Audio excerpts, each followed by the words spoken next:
Lynn is being attacked by a man, I shouted loudly in front of the gathered relatives.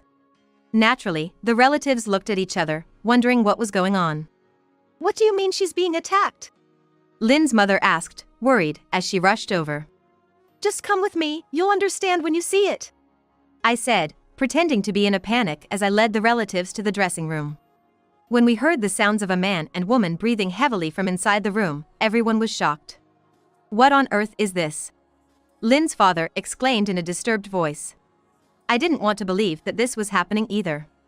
Actually, I finally decided to reveal to everyone about Tom and Lynn. Everyone's faces froze as they heard my words. I clenched my fist and inserted the key into the dressing room's lock. My name is Kelly Turner. I'm 56 years old and work in a real estate company. I married Tom 30 years ago, and we had our son Ken 2 years later. Ken is 28 this year. Recently, Ken introduced us to Lynn, his classmate and fiancée. Lynn was as beautiful as a TV reporter, with a face that any man would find attractive. She was a well-mannered young lady, and I thought she was the perfect match for Ken. Tom seemed to feel the same way and quickly became friendly with Lynn, chatting and laughing with her. Ken and I have been together since college, Lynn said, leaning towards Ken and looking very happy.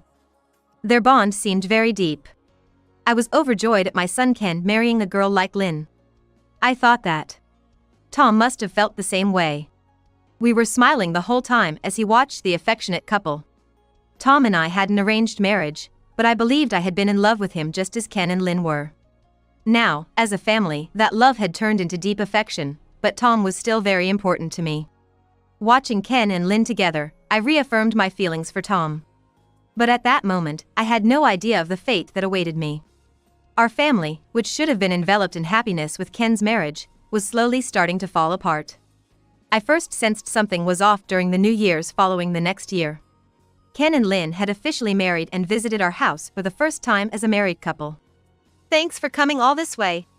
No problem, I was looking forward to seeing you and Dad, Lynn replied with a smile, despite what must be the hassle of visiting her in-laws. Feel free to make yourself at home, as if it were your own house. Tom, too, seemed to like Lynn's attitude and took extra care to show her around the house and teach her how to use the appliances. Dad seems happy. Yes, he is. We only have one son, so I think he's thrilled to have a daughter now. In fact, I was also happy to have a daughter like Lynn, having never raised a girl myself. Tom already seemed to think of Lynn as his daughter, and he was more excited than usual. That evening, while we were all around the dinner table, a tipsy Tom said, Lynn, how about you move in and stay with us? His nose and ears were bright red as he looked at Lynn with a passionate gaze. I thought it was too much to suggest living together and glanced at Lynn to see her reaction.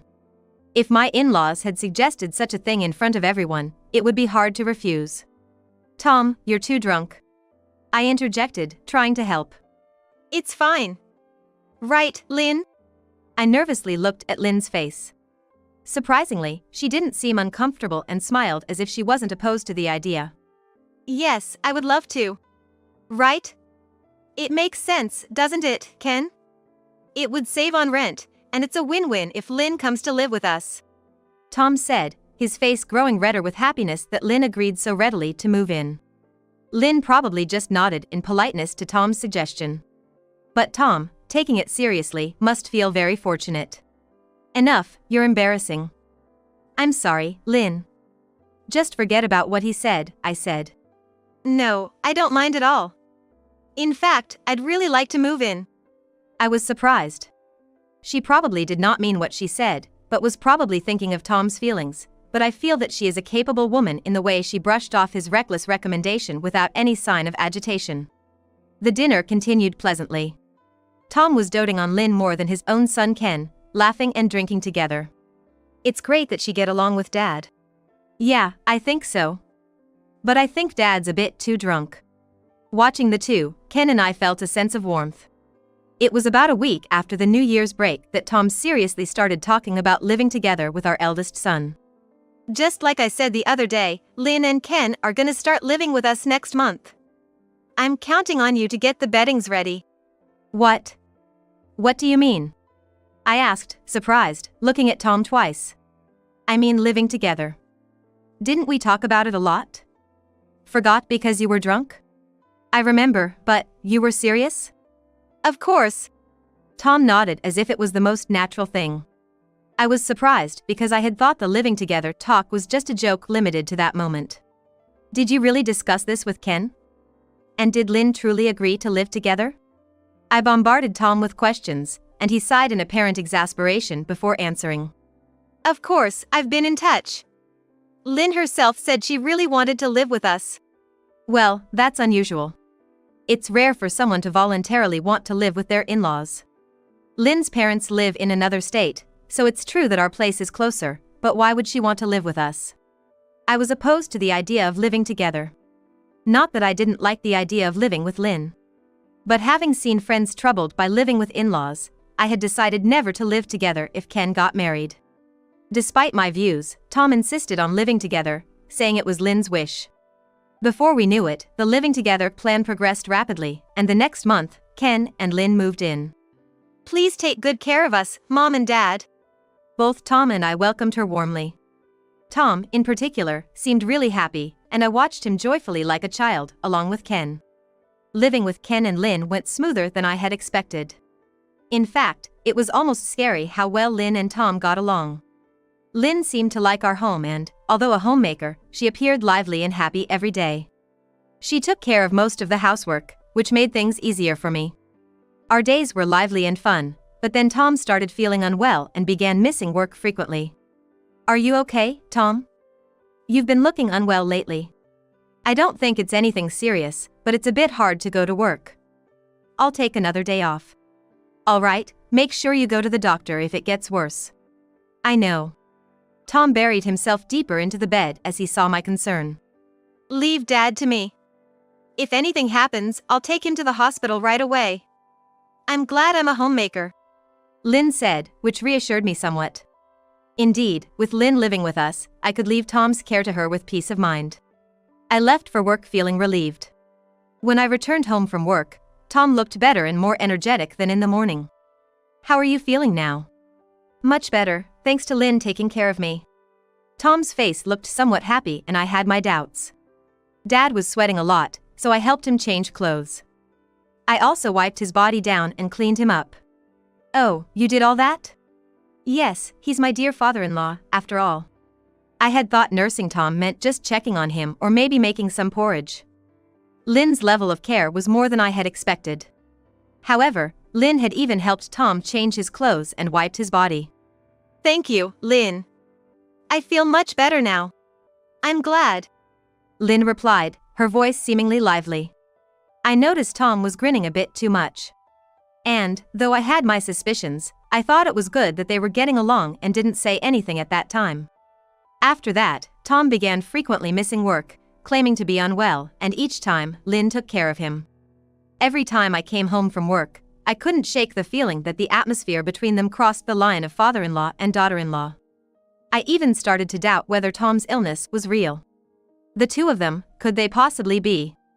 I didn't want to think about it, but once the thought entered my mind, I couldn't rest until I knew the truth. So, one day, when Ken was on a business trip, I lied about also having to leave for a business trip on the same day. Lynn, I'm sorry to ask, but could you take care of the house for me? Of course, leave it to me, Lynn replied eagerly. With Lynn looking so enthusiastic, I left home as planned for the weekend. I killed time by shopping in the downtown area and eating at a restaurant I had been curious about. Eventually, I ended up in a cafe, waiting for time to pass. The time seemed to drag on forever. Finally, around 10 p.m., I left the cafe and headed straight home. Tom and Lynn thought I wouldn't be returning that night. Probably enjoying their time alone. With my heart pounding, I quietly opened the front door and entered. The living room light was on, but they weren't there. I guessed they might be in Tom's room, and sure enough, I could hear their voices coming from there. I took out my phone and turned on the voice recorder.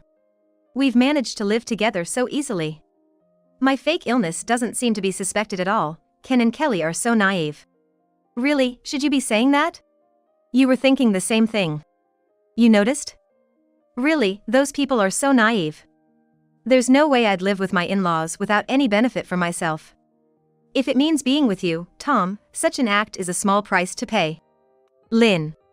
Their conversation sounded like they were in a heated embrace, and I felt my face turn red with anger. Tom and Lynn had been having an affair behind Ken's and my back. When Tom suggested living together, he and Lynn had already developed feelings for each other. I wondered how long they had been involved.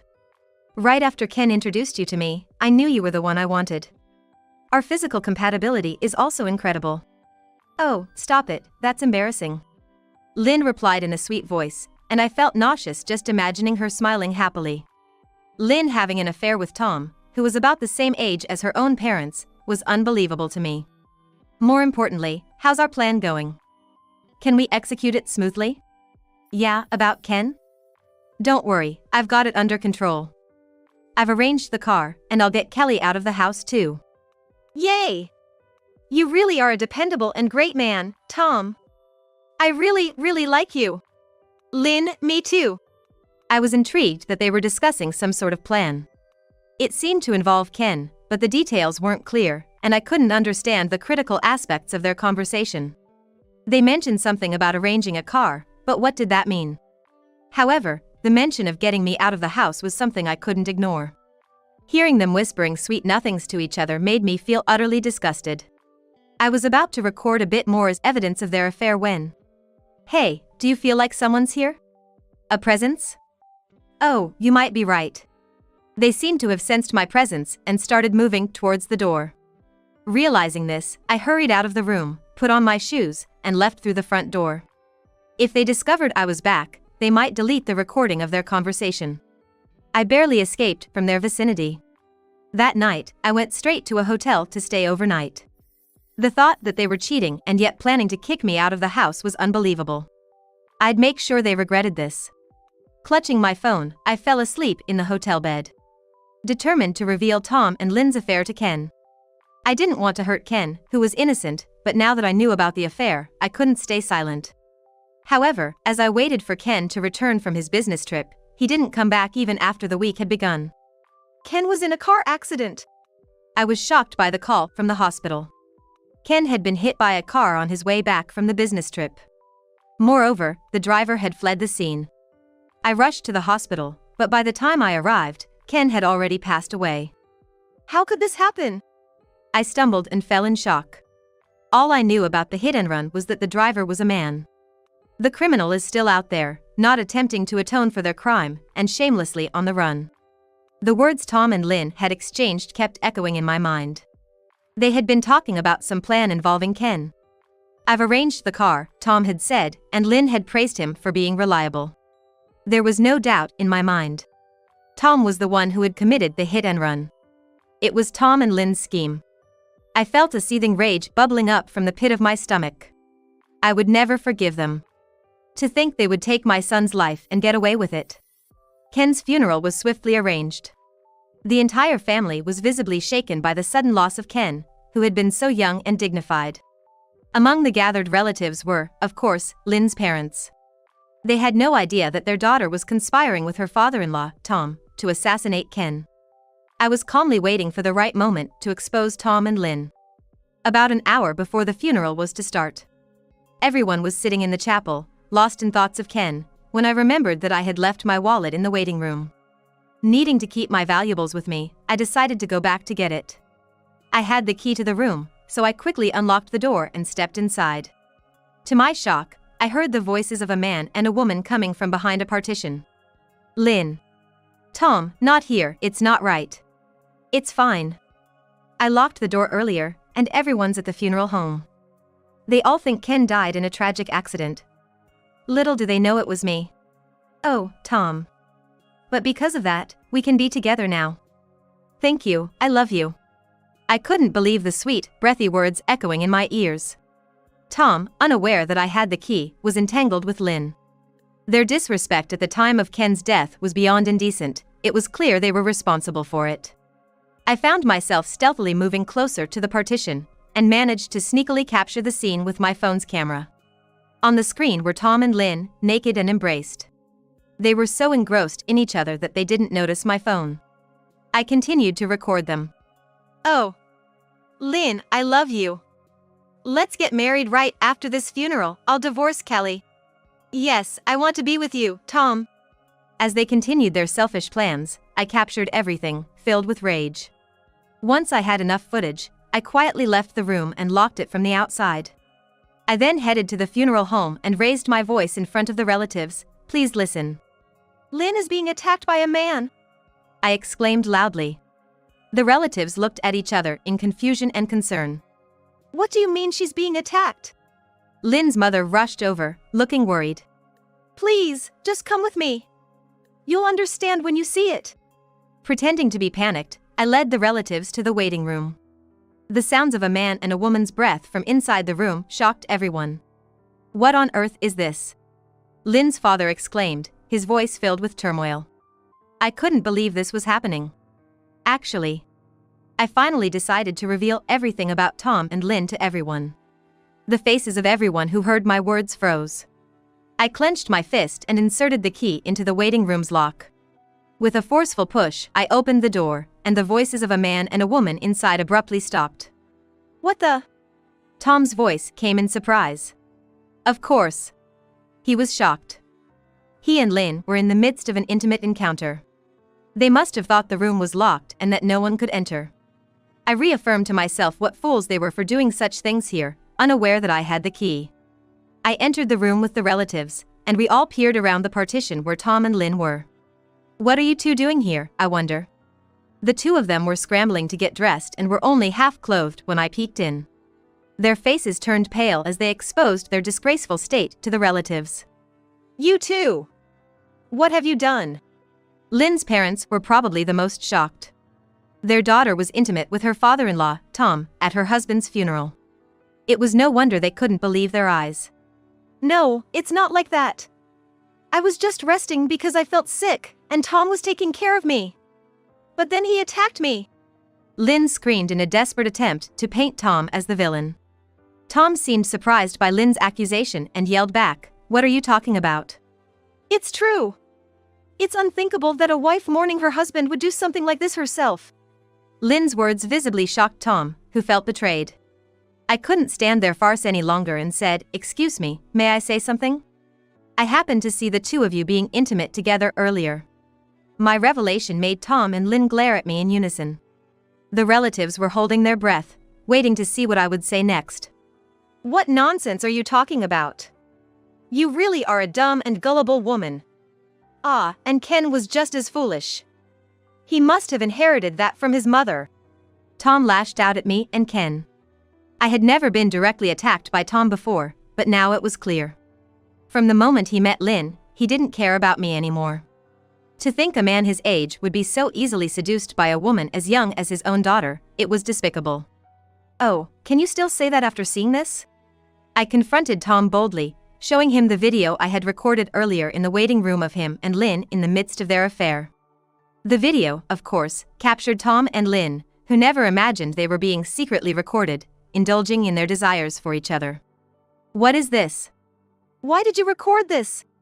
Tom and Lynn's faces turned to panic as they watched the video. The relatives present were also turning pale with shock at the unfolding events. Lynn, is this true? Why did you do this? It's not true, Mom. This is some mistake. There's no way I would love anyone other than Ken. Lynn tried desperately to explain, but doubt was spreading across her mother's face.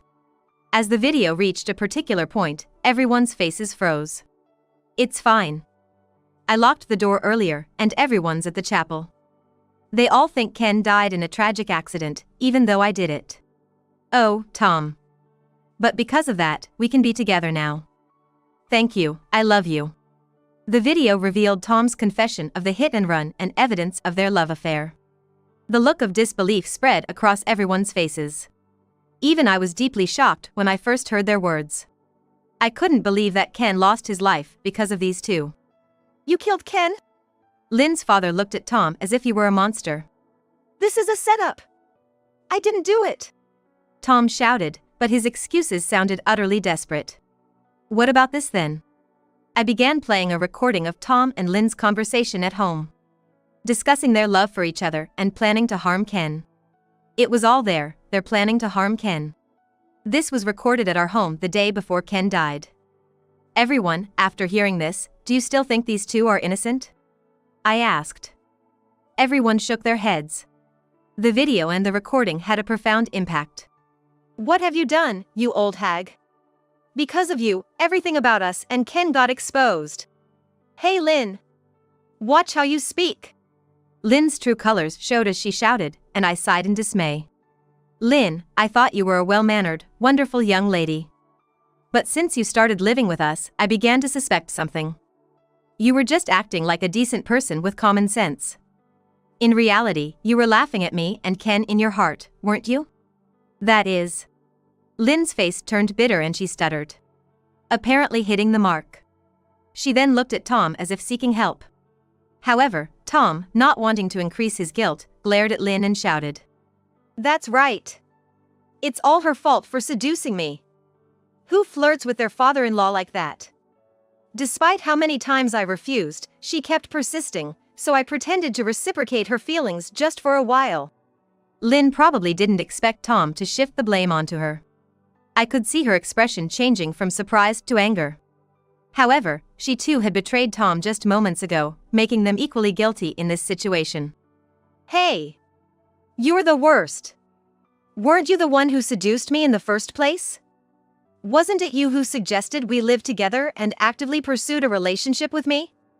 It was all you're doing, Tom. What? As Tom and Lynn began to argue vehemently, I felt a headache coming on. Was my son's life lost because of these two despicable people and their charade? I truly feel so sorry for Ken. I clenched my palms tightly. Listen. It doesn't matter who seduced who, or who is more to blame. The fact remains that you both trampled on mine and Ken's dignity and took his life. And instead of apologizing to Ken, you won't even admit your guilt. This is outrageous. Ken's life was not a tool for your affair and arguments. Apologize to Ken right now. I was surprised at the anger that surged from within me as I looked back and forth between Tom and Lynn. This anger was not just mine. It was for Ken's grief and for everyone present here. Tom and Lynn's expressions froze, turning to fear. Please forgive me. I just wanted to be with Lynn. I thought getting rid of Ken would make us happy. I'm sorry too. Tom and Lynn apologized with their hands and knees, but their actions had taken my son's life. This was not something that could be easily forgiven. You two apologizing here means nothing. Go to jail and pay for your crimes. If you understand, then get out. You have no right to be at Ken's funeral. I spat out the words, and Tom and Lynn, shrunk in fear, left the waiting room. Surely, with so many witnesses to their crime, they wouldn't think of escaping. After chasing them out, I slumped to the ground, drained of all energy. I'm so sorry for what our daughter has caused. We never meant for this to happen to Ken. Lynn's parents came to me on their hands and knees. They must be in tremendous pain too.